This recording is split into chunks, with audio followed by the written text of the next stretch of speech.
네, 안녕하세요. 오늘은 박셀바이오 종목에 대해서 이야기해 보도록 하겠습니다. 저 역시도 현재 박셀바이오를 가지고 있습니다. 근데 시장이 많이 밀려서 저 같은 경우는 지금 평단이 마이너스 29%입니다. 이 스토리가 있는데 일단 제가 매수한 이유는요. 이유는 아직은 제 계획 범위 안에 있지만 이유는 악재를 받았죠. 박셀바이오가 악재를 받았습니다. 그래서 여기서 크게 하락을 했어요. 자, 그럼 악재를 받은 다음에 크게 하락을 하고 나서 많은 경우에 따라서 많은 높은 경우에 따라서 좀 옆으로 가다가 기술적 반등이라든지 뭐 저평가 매수라든지 해서 어느 정도 올라오는 경우가 많이 있습니다. 그래서 이거를 제가 노렸고요. 여기까지 노렸는데 이 1월 달부터 시장이 안타깝게도 이제 셀트리온 제약부터 시작해서 무너지기 시작했잖아요. 그래서 무너지기 시작을 했습니다. 근데 이때 이제 금리 인상 악재가 있었기 때문에 금리 인상 악재를 좀 기다려보고 그 다음에 기다렸다가 여기서 기술적 반등이 나오면 어느 정도 좀 손실을 줄이고 나오자라는 계획을 가지고 있었죠. 근데 아시다시피 현재 러시아가 또 때렸단 말이죠. 뜬금없이. 그래서 이런 건 어쩔 수 없어요. 대외적으로 터지는 건 이것까지도 다 예상할 수는 없으니까요.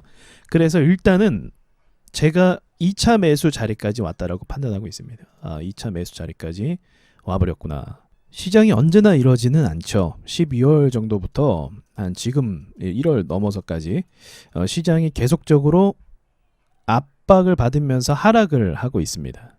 계속 하락을 하고 있어요. 그래서 지금 2월까지 포함하면 거의 한 3개월 정도인데 3개월 정도면은 많이 때리지 않았나. 기술적인 반등을 주더라도 뭐 한두 달 정도는 좀 상승을 줘야 되지 않나. 이런 계획을 좀 가지고 있거든요. 러시아가 지금 멱살 잡고 흔들고 있는데 언제 끝날지는 모르지만 그래도 이제 3월 달 안으로는 이 분위기가 좀 가라앉을 거라고 예상을 한다고 하면 그 안에 2차 매수를 들어가서 평단을 낮추고 제가 계획했던 그 기술적 반등이 나오는 걸 보고 그게 나오지 않는다고 하면 3월 안에 이 종목을 좀 정리를 해야겠죠. 3월 끝까지 채우진 않을 것 같고 지금 2월 중순 좀 넘었으니까요. 뭐 아무튼 그런 식으로 계획을 잡고 있습니다. 그래서 박셀바이오를 조금 더 자세히 보자고 한다면요. 이거는 이제 제 평단 기준에서 말씀드린 거고 이제 고점에서 위치를 보면요. 이게 정말 너무나도 심할 정도로 하락을 했습니다. 보시면 마이너스 90%예요. 네, 이렇게까지 반등이 없나 싶을 정도 이렇게 없는 종목도 흔치는 않거든요. 그래서 아마 보유하신 주주님들께서는 굉장히 힘든 상황이라고 전 생각을 합니다. 근데 통상적으로요. 이 마이너스 한 90 정도 되면요.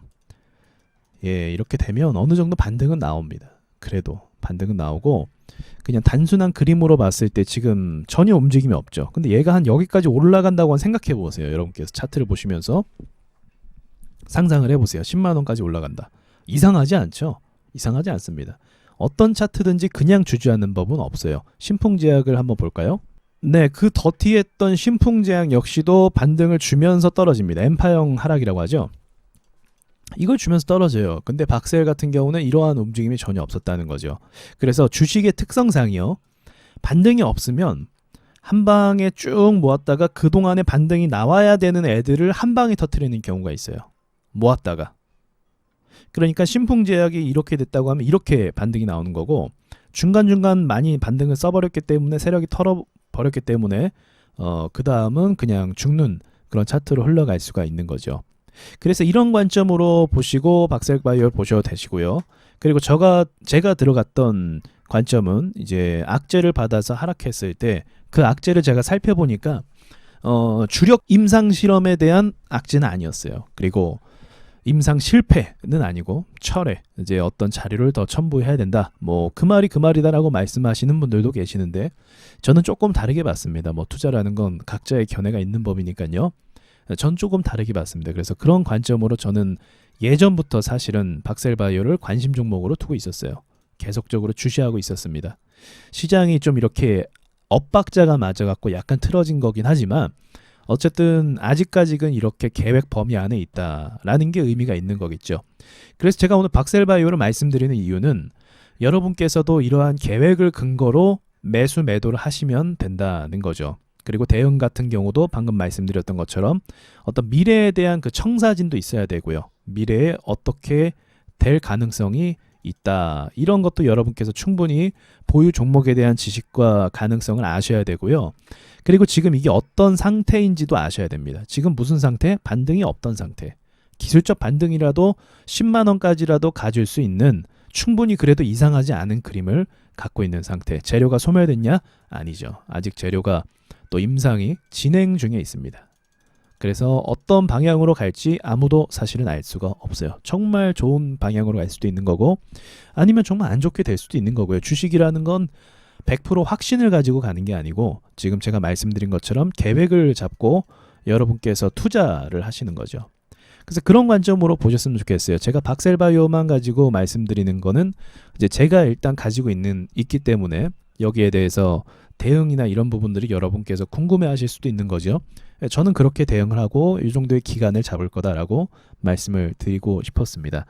여러분께서 지금 종목이 많이 물리셔서 힘드실 거예요. 그건 누구나 사실 마찬가지입니다. 그러나 그 물린 상황 가운데서도 내가 최대한 방어를 해야 된다고 말씀드렸죠. 계속 말씀드립니다. 방어를 해야 되는 겁니다. 방어. 뭐 수익을 내가 꼭 보고 나오겠다. 내가 본전에서 나오겠다. 마이너스 50%인데 본전에서 나오겠다. 그거는 조금 욕심이 있으신 거죠. 예, 뭐 물이 불가능한 영역은 아니죠. 주식이라는 건 어디로 튈지 모르니까. 그런데 경험상 이렇게 시장이 심하게 꺾일 때는요. 어느 정도 반등 나오고 던지는 게 맞아요. 이걸 마냥 기다리다가 2년, 3년 이렇게 가버릴 수 있습니다. 그럼 그 시간 사이에 기회 비용을 많이 놓쳐버릴 수가 있는 거죠. 그래서 막연하게 물리시기보다 좀 이 상황을 약간 감수하면서 가시고 다음에 좋은 기회가 반드시 옵니다. 반드시 와요. 박셀바이오가 전 지금은 눌려있지만 바이오테마나 섹터가 다시 한번 움직인다고 하면 이 친구도 저는 그 안에 포함될 수 있을 거라고 생각을 하고 있어요. 물론 막연한 미래에 대한 이야기이긴 하지만 세력 특성상 바이오 섹터를 가만둘 리가 없습니다. 그 녀석들은 바이오 섹터를 엄청나게 사랑하거든요. 그래서 바이오 섹터가 시장을 끌어올리고 바이오 섹터가 끌어올릴 때 여러분이 들어와요. 네, 처음 투자하는 사람들이 들어옵니다. 그러니까 우리가 선제적으로 미리 바이오주에 관심을 갖는 건 코스닥 투자하는 사람으로서 기본 자질입니다. 기본적으로 알아야 될 소양이에요. 자, 그거 참고하시고요. 이상 마치겠습니다.